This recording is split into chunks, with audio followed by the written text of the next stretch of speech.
Hello YouTube, Boss Mocha here para sa Encuentro Creepy TV. So ito, meron tayong may pinasa sa atin ito, isa sa Green Minded, si Miss Mariel. Shoutout sa Miss Mariel. Ito ay kay Pilipinas Viral Trends. So mga video ito, kakaibang video. So pero bago lahat, shoutout muna Team Green Minded, yan, naka-plus kayo sa screen. So tingnan natin ito kay Pilipinas Viral Trends. So subscribe kayo sa kanya, Pilipinas Viral Trends. So let's go, tingnan natin. Kapatid, sa mundo ay maraming mga kakaiba at mga nakakagulat na pangyayari na siguradong hindi mo paniniwalaan kung hindi sila nakuhanan ng mga security camera.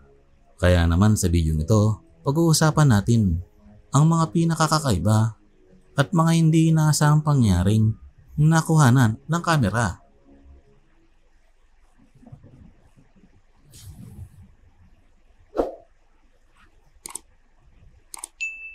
Subscribe kayo sa kanya. Number 9. Magical Helicopter. Hoy. Ano ang kakaiba sa video nito, kapatid? May napapansin ka bang kakaiba sa helicopter na ito? Ang mga helicopter ay lumilipad sa tulong ng mga LEC. Pero sa video nito, mapapanood natin ang isang helicopter na nagawang lumutang at lumipad habang tila hindi umaandar ang kanyang mga LEC. Hindi, ano yan? Nakakita na rin ako niyan eh. Saan bang video? Ano yan? Sa sobrang bilis yan. So, kasi medyo mataas na yung helicopter.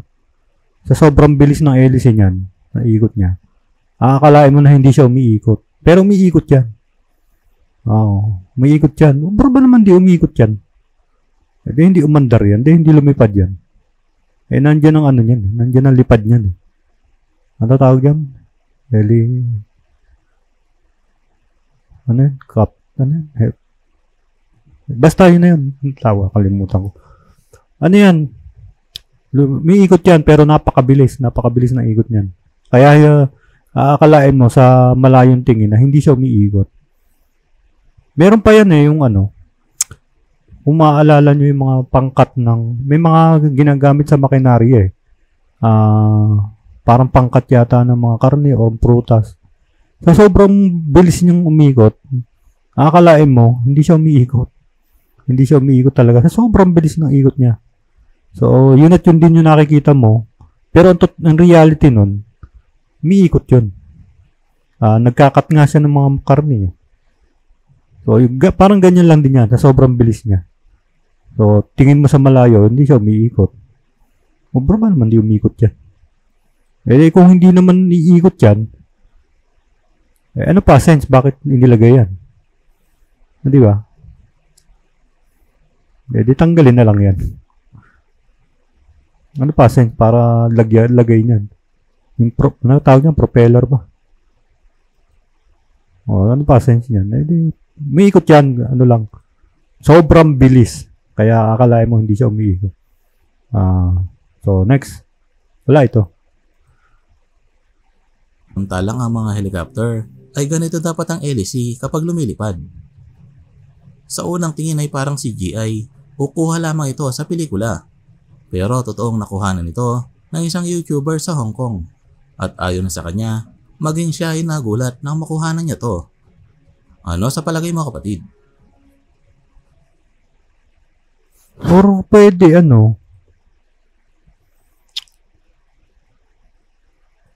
hindi, ang makakasagot lang kasi niyan, yung mga pilot mga piloto ng helicopter. Pero, siguro may iba pang baka mga bagong helicopter yun.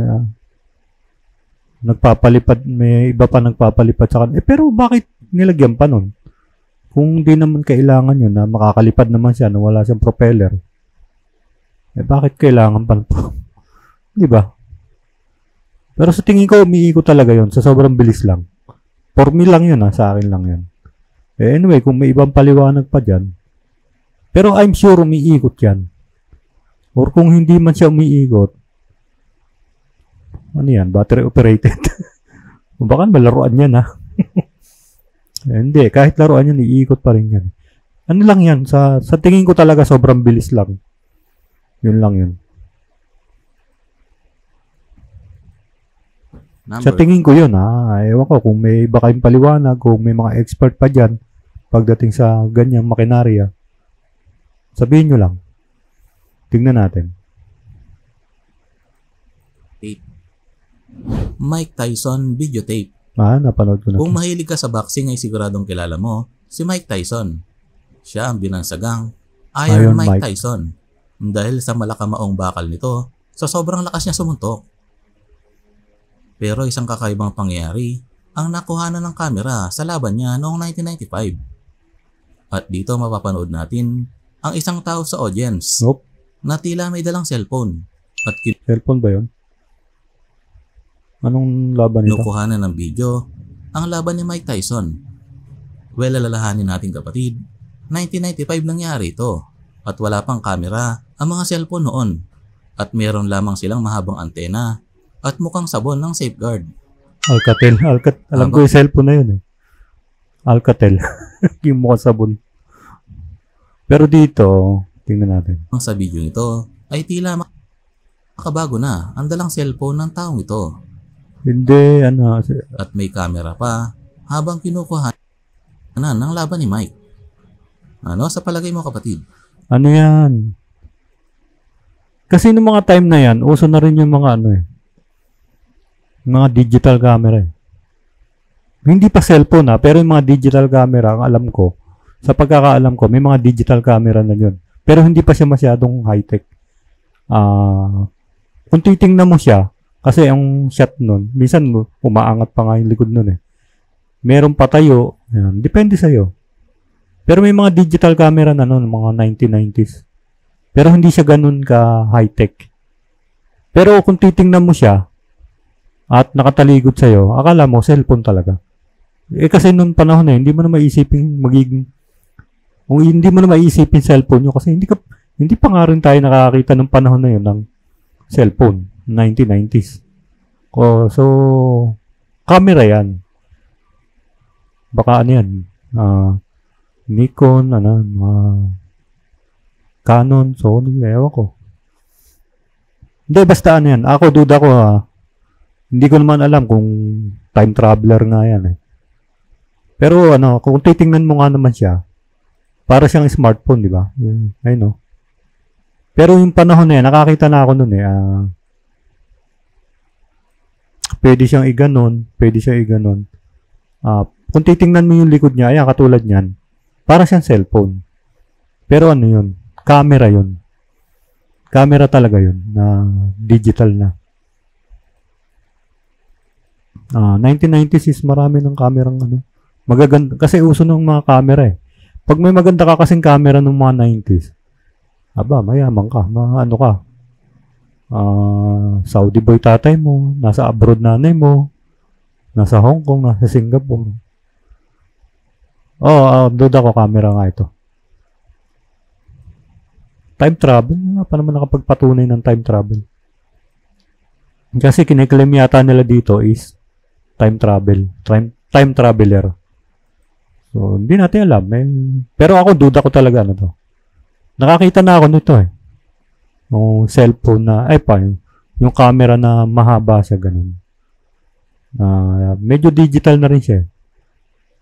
So, hindi lang siya ganun ka-high-tech katulad na ngayon. Pero, medyo digital na rin siya.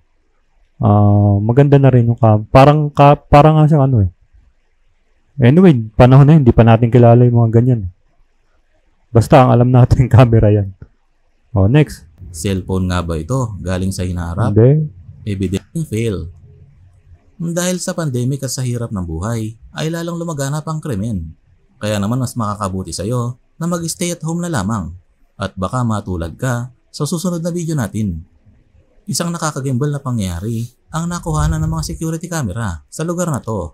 At dito mapapanood natin ang isang college student na ginabi na at naglalakad na pauwi nang biglang sundan ito ng kahina-hinalang sasakyan.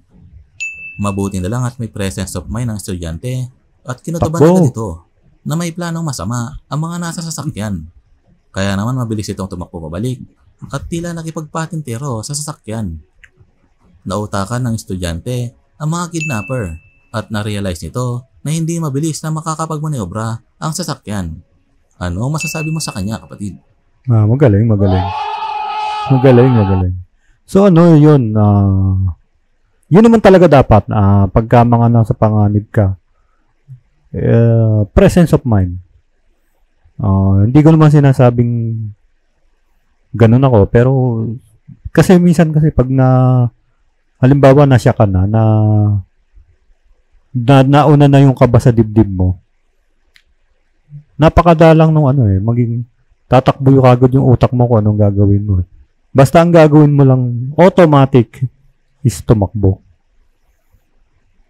The rest, susunod na lang yun.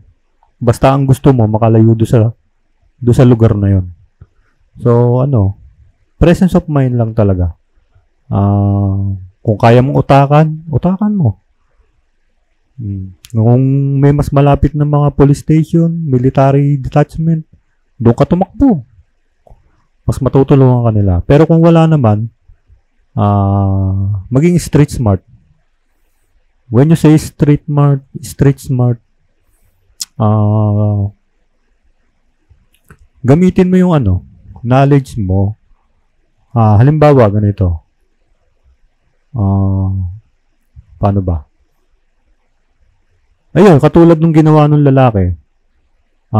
Naisip niya kasi, di ba tumakbo siya? Naisip niya kasi, kapag bumalik siya, mahihirapan yung sasakyan na magmaniobra. So, ang ginawa niya, bumalik uli siya. So, nung nakapagmaniobra, bumalik uli siya. So, yun yung tinatawag na street smart. So, ang tanga lang naman ng mga ang tanga lang naman kasi ng mga nasa kotse. Tumatakbo lang yun Bakit hindi nyo hinabol? Hindi, anyway, hindi ko sinasabing hindi ko sinasabing gawin yun. So, masama yan, masama. Ano lang yan. Sinasabi ko lang dito, okay yung ginawa ng lalaki. Naging smart siya kasi nalaman niya, nakasasakyan. Biglang pumasok siguro sa isip niya, sige, takbo ko dito. Pagbaling nyo, tatakbo uli ako, babalik uli ako. Yun ang street smart. So, marami pang paraan ng pagiging street smart. So, hindi ko na ma-discuss dito, pero basta yun lang, street smart lang. Next. Number 6. Airplane pose. Ang mga eroplano ay ang pangunahing transportasyon sa himpapawid. Kaya naman isang araw ay may kakaibang pangyaring nahuli ka mang isang motorista habang nagmamaneho siya sa isang expressway sa Russia. At dito mapapanood natin ang isang eroplano habang dumadaan siya sa ilalim ng tulay. Ang kakaiba dito ay hindi gumagalaw ang eroplano at tila nakapose sa ere. Ang mga eroplano ay di tulad ng helicopter na kayang magstay sa isang posisyon sa ere. Kaya naman, ano nangyari sa eroplanong ito? Anong komento mo dito, kapatid? Hindi siya nag-stay.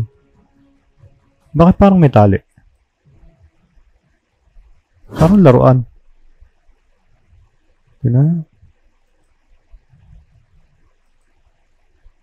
Hindi. Ano yun tala?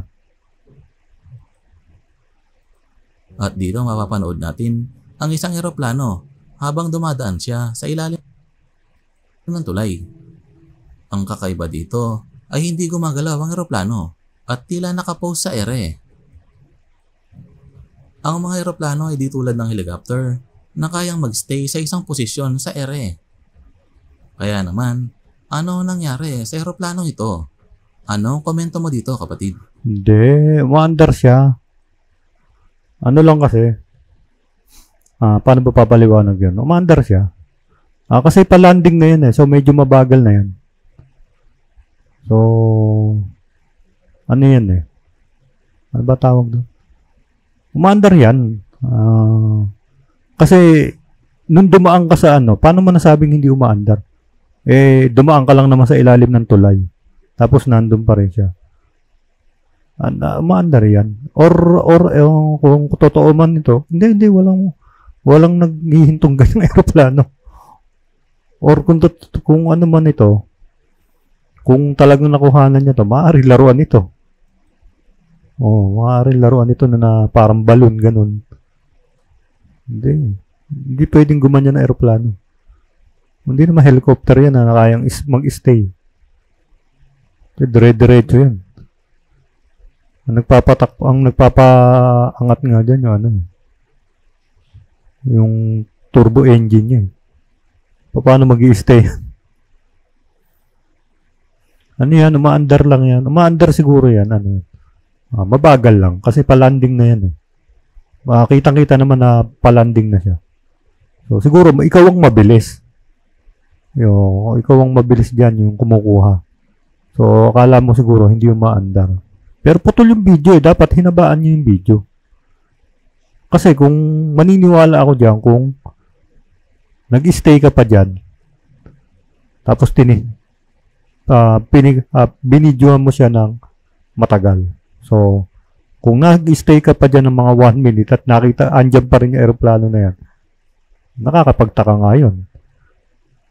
So, ang isa pang theory ako dito, baka ito'y laruan lobo na malaki.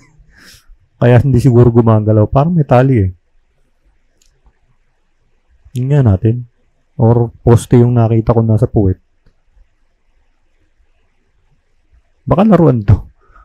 Dalawa lang yan eh. Hindi pwede mag-stay yung aeroplano ng ganyan. Na traffic? Pinara ng MMDA, ganun. Nahuli. Hindi pwede. Basta umanda ang aeroplano, may hirapan ng huminto yan hanggat hindi full yung runway niyan. Sad-sad yan. Hindi nga kagad humihinto yan. Kailangan buwelo talaga bago makahinto yan. Tapos pa hihintuin mo sa ere, hindi siguro. Nahinuli ng MMDA. Kaya may pumara. Parang ganon. Siguro lang ito. Ikaw siguro, dalawa yun eh. Ikaw yung mabilis dyan. Or, baka laruan yan. Na lobo. Na malaki. Parang ganon. Pwede naman yun. Pero mag-i-stay sa ere. Hindi pwede yun. Ikaw ang mabilis dyan. Mas maganda pa yan kung huminto ka. Kinuhanan mo siya ng mga 2 minuto at nandiyan pa rin siya. Yun na yun. Nakapagtaka na yun. Siguro natikita na siya nun. Pero hindi. Hindi pwede mag-stay yan.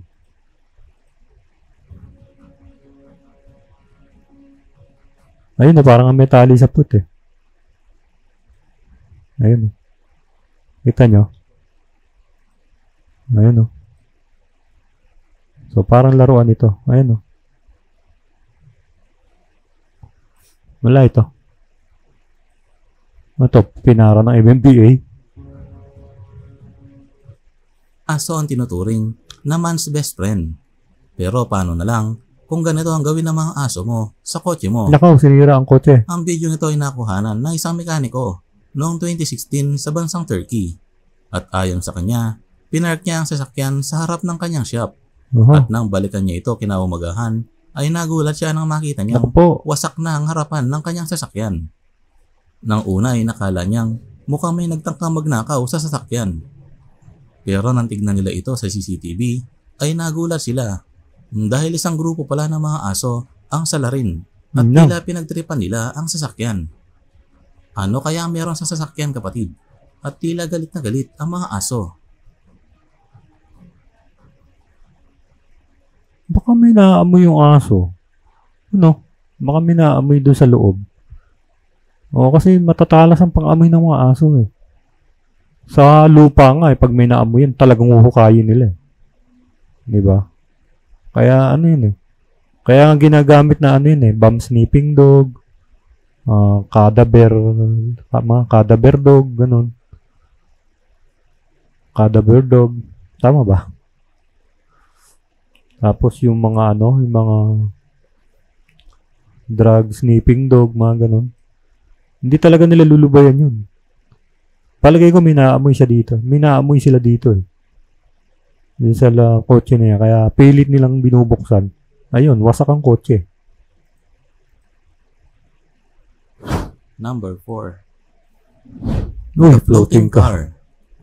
Isang pangyayari naman na nakuhanan ng security camera sa isang kalsada sa China. Well, lumulutang. At dito mapapanood natin na mukhang wala namang kakaibang mangyayari dito. Nang bigla na lang umangat at tila lumutang ang mga sasakyan na ito sa gitna ng kalsada. Animoy ginamitan sila ni Magneto ng kanyang pambihirang kakayahan na kontrolin ang mga bakal. Sige nga. Matapos ang investigasyon ng mga otoridad, ang totoong nangyari pala ay may bakal na string galing sa cleaning truck na sumabit naman sa mga sasakyan. Ayun, no. So, kapabayaan. So, yung string kasi na yun is matibay yun. Oo, matibay yun. May sisira nga ng sasakyan yun eh. Siguro nakakalimutan nila tanggalin. So, next. Kala ko naman Number 3. Nag-iisip pa naman ako anong dahilan nun eh. Kanina pa ako ba't kaya umangat? Ngayon pala may string. Helicopter Halo.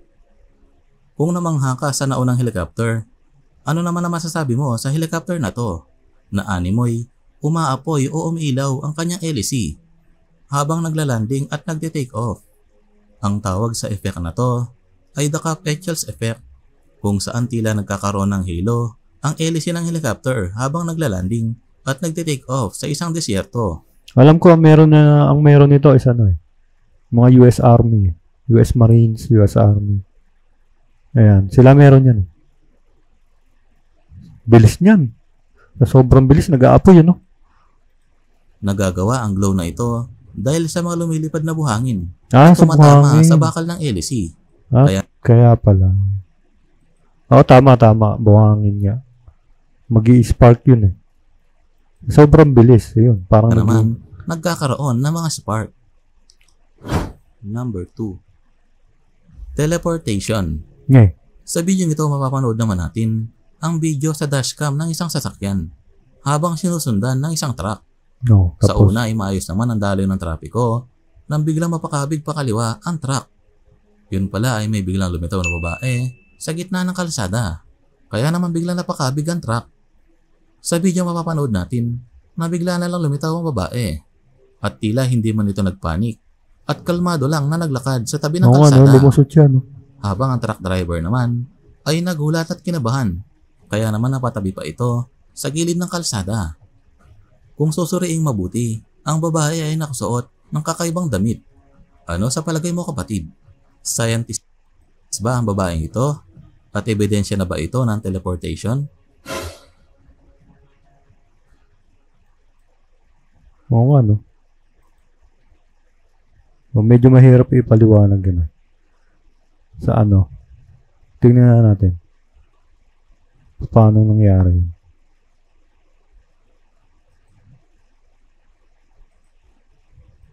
Pakabig ang truck. Sa video mapapanood natin na bigla na lang lumitaw ang babae. At tila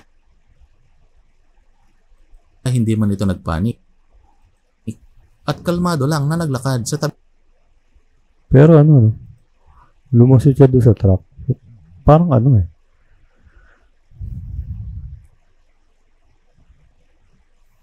Ewan ko kung totoo ito magandang evidence to ng time travel Pero parang parang CGI or patong Hindi ko alam Hindi ko sigurado. Ang makakapagpaliwanag lang dito mga expert. Pero duda ko hindi siya yung iniwasan Parang nagawa na lang ito. Parang ginawa na lang ito. Na ipinatong itong babae. Kasi lumusot siya doon sa gitna Lumitaw siya doon sa gitna. Hindi, alam ko, duda ko hindi siya yung iniwasan nito May isa pang iniwasan itong truck na to So, ipinatong na lang siguro ito. So, para sa views, ganun. Ewan ko hindi ko sinasabing fake ito. Kung totoo to, totoo ang time travel. Or teleportation. Gusto ko rin matuto niyan. Para wala nang pamasahe, di ba? Teleport na lang ng teleport. Sana nga totoo yan. Pero duda ko ano to, pinatong ito. Or CGI. Tabi ng kalsada. Habang ang truck driver, scientist ba ang babaeng ito? Hindi. Synchronization skills. Tapusin natin ang video sa pinaka-nakakatuwang clip. Ang synchronization ay ang kakayahan sa paggalaw ng sabay-sabay. Galing. Kaya naman sa isang paaralan sa University of Panama ay nakuhanan ng kakaibang synchronization ng mga estudyanteng ito habang pinapractice nila ang dance of 1,000 hands na dedicated daw sa goddess ng mga Buddhists. Galing. Speaking of synchronization, ang Chinese Ping Pong National Team ay ang isa sa powerhouse sa mundo. Dahil ganito pala ang sikretong training ng mga batang Chinese. Kaya wala daw silang katapat sa larong pingpong. Galing. At kahit hindi ikaw ang naglalaro, ay kailangan mo mag-training at mag-imagine na ikaw ang naglalaro. Cute. Ikaw kapatid, meron ka na bang naranasang kakaiba sa buhay mo? Tapos na. So yun.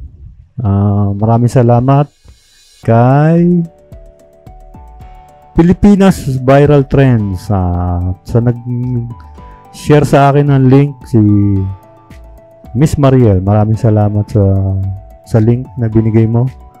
At kay Pilipinas Viral Trends. So, aminin na natin na sa mundong ito talaga, minsan meron tayong mga bagay na hindi talaga kayang ipaliwanag. Kahit mga scientist na yan, nahihirapan magpaliwanag doon sa ibang bagay na yun, sa mga misteryo na yun. So, nananatili na lang siyang misteryo. So, mahirap talaga pagka mga mystery. Kahit mga scientist, hirap na hirap So, kailangan na lang natin tanggapin na sa mundo natin, maraming misteryo ang hindi pa natutuklasan. So, hanggang doon na lang. Maraming salamat. Shout out Green Minded. Maraming salamat. Bye-bye.